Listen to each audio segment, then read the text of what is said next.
Sabdo tinibalan. Sasampunipun kula mahasinga samun. Nyuwun pitutah dhateng dewa. Kula pikantuk wangsul.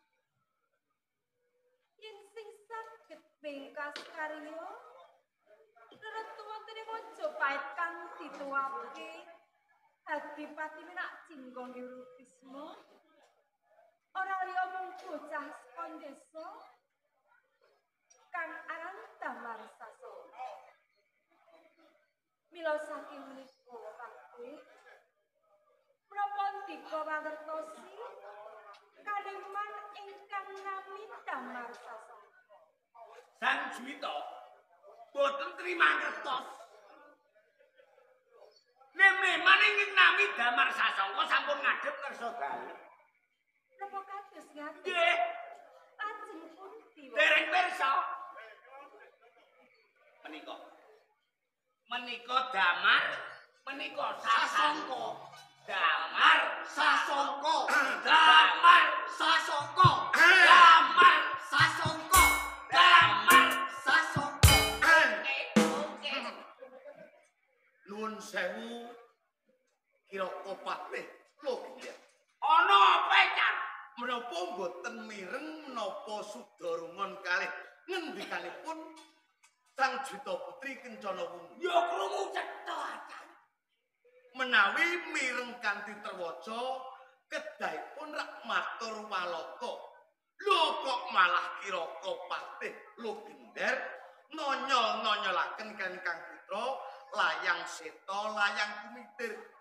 Mongko wong sak negara Majapahit niki sampun sami ngertos, sampun sami pirsa menawi putra kekalih menika nami layang seta, layang kumitir arepa diganti Damar kalih Sasongko tetep layang seta, layang kumitir. Ngene lho, Cak, lara-larae. Pripun?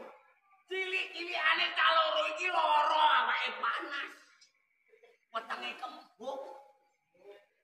Terus aku nyara widekno medukun. Wih. Wonten Kandhani kok kuwi. Anggenipun nyara widakipun wonten pundi? Ye! Jadi barbo ya. kon nambahi Damar Sasongko. Dadi iki Damar Sasongko layang seta, iki Damar Sasongko layang kumitir. Mbok sampeyan iki mboten sisa nonyol-nonyolaken kalian ingkang putra pun layang seta. Aku ora nonyol-nonyolno. Matur.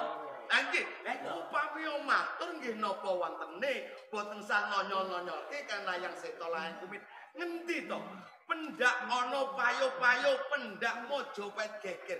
Kula niki dereng nate weruh kok layang seta layang kumitir menika majeng wonten ing Rananggana merat memalaning praja ngrungkepi bumi aji Majapahit.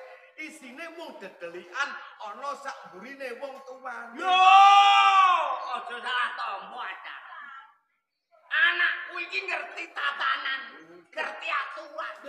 Tanpa diperintah yo ora mangkat. Mas nggih.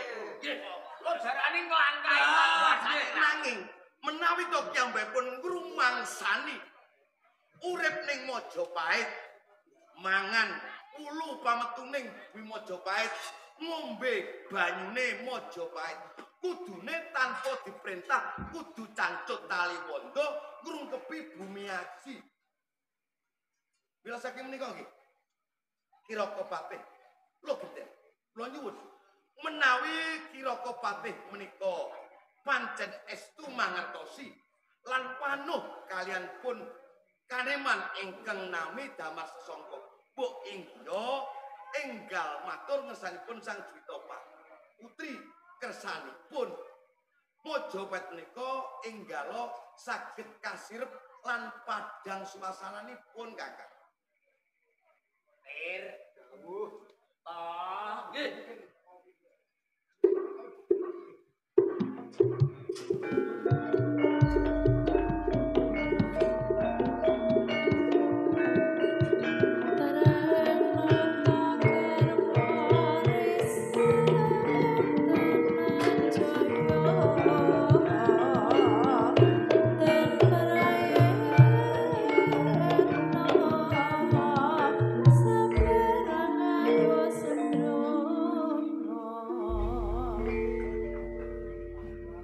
Kabupaten Gede.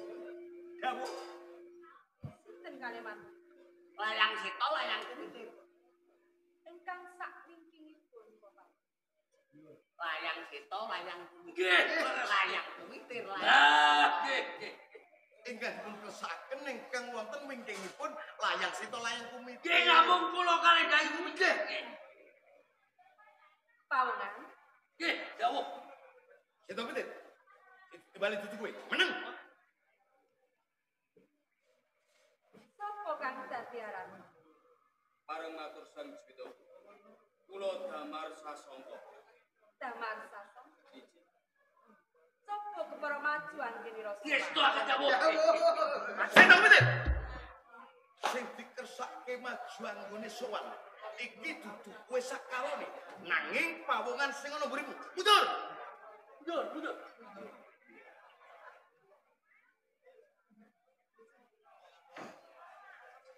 Damar Sasong. Dawuh kula sang Jwita. Ingsun ngersakake kaprawarsa anggenipun Sowan. Istaken dawuh. Kula manul terusan kapan. Kan iso. Anggih rezeki. Uli kombi. Nggih. Tukang anget diablah. Damar Sasong. Dawuh kula sang Jwita. Tumengo.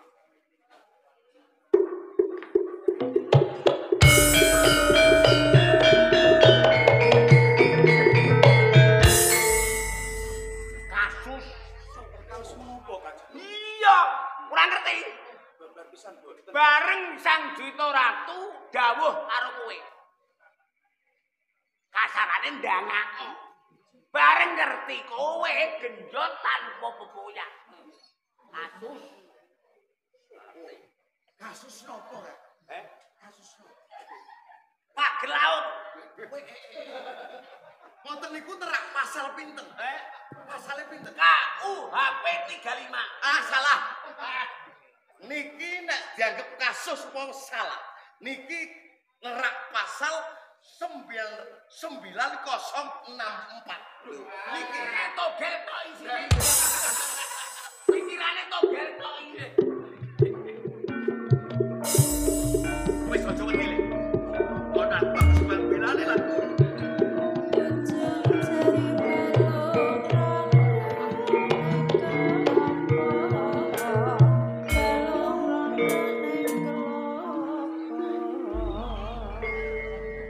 Damar Sasong.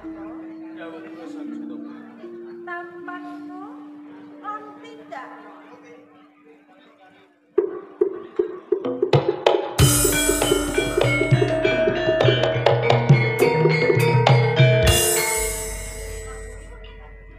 Le, damar kula.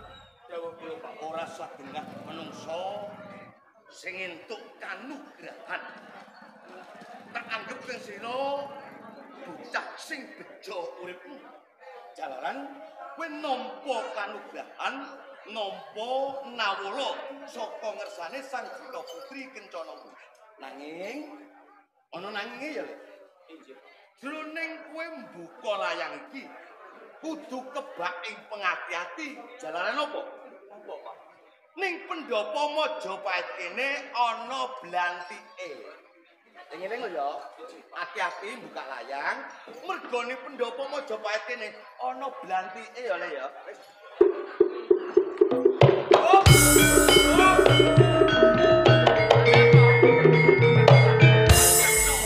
Wis panjenengan iki dianggep ganteng. Wis ben, aku krasa. Wong aku menungso duwe rasa. Lah nggih. Menak kondang nuding aku dianggep aku ganteng. Leres, kula boten trima. Ora apa-apa. Lan Dawuh kula. ngerti karepe ora nampa-nampa. Babar pisan derek. Lah ngene kok. Yung nampa-nampa kok ora ngerti yo ndang diwaca. Ning wonten pendhapi Praja Majapahit menika wonten panjenengan. Tertamtu ingkang maos ijuane nawala kedah panjenengan. Pasrah karo aku. Awatane Cang Desa mboten saged maca, mboten nate sekolah. Ora sekolah Cang Desa ora gatok. Sekolah saiki nek diragati negara ora kelas sekolah. Leres. Beda karo anak paten. Sak ora-orane S3. S3. kelas 1 mawon pira kelas 3 sampeyan.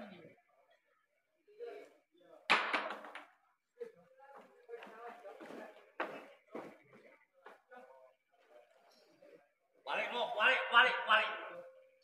Iya, balik pripat tuwa. Lanjut. Atas nama Ratu Ayu Sri Subositi ing Majapahit. Nawala iki ingsun tujuake marang Si Damar Sasongko. Damar Sasongko, sira ingsun piji dadi dutaning ingsun. Brasra memalaning Praja Majapahit. Sapa ta memalaning Praja Majapahit? Guru Bisma Minakjika Bupati Blambangan. Cilik sira bisa bondo, gedhe sira bisa ninggas janggane Minakjika, nyowanke mustakane Minakjika. Sira bakal ingsun kundur garwa lan ingsun jumenengake ratu ing Majapahit Sri Subositi Kencana Wungu.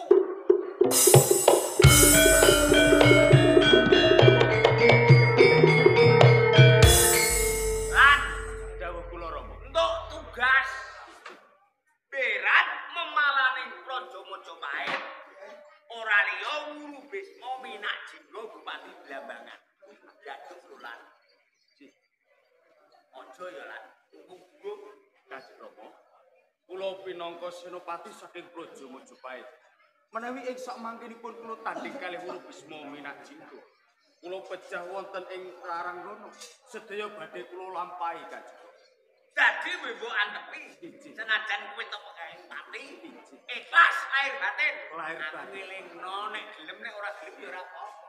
Pangestu panjenengan. Sing ati-ati. Lakon penjenengan kok pejah iki mawon. Sampeyan kalau mati sakit lho kok. Kalau mati sakit lho kok ngono sampeyan. Leret. Kok terus kowe nyontong gaman, kowe kecungi gaman marang aku. Salahku luputku apa to? Monggo sampun cetha panjenengan lepat. Panjenengan perintah kalih Damar Wulan mberat karya menawi Damar Wulan saged kelampahan mejahi Guru Bisma Minakjika cabar anggen kula gadah gegayuhan pendados wonten ing Majapahit. Lah nek kowe piye? Panjenengan sampun gadang-gadang bilih kula kedah dados patih lho, Mo. Lho, menawi kelampahan Damar Wulan saged beres karya, lah kula ora nggih mlongo, Mo. Bener, lemu mikir. Lho, iki ora nganggo bathuk nek nganggo dengkul. Kok saged ngaten? Pikiranmu kaya gethuk duka. Pikiranmu kaya telo. Lho, saged, Mo. Ngene, iki nek cara aku. Pripun? Malah kebenaran kanggomu sekloron. Kok saged larasan ngene? Mengko nek Damar Wulan bisa mateni Minakjika. Nune Minakjika diketok, mustakane digowo. Prabu disuwana ning Majapahit. Leres. Cegak dalan. Jenenge wong perang awake saya.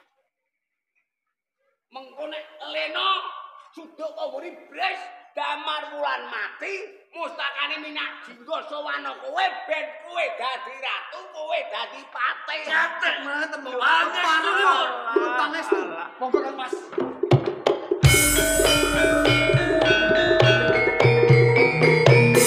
Yo anak patih arek goblok. Nek bisa kaya bapak iki lho,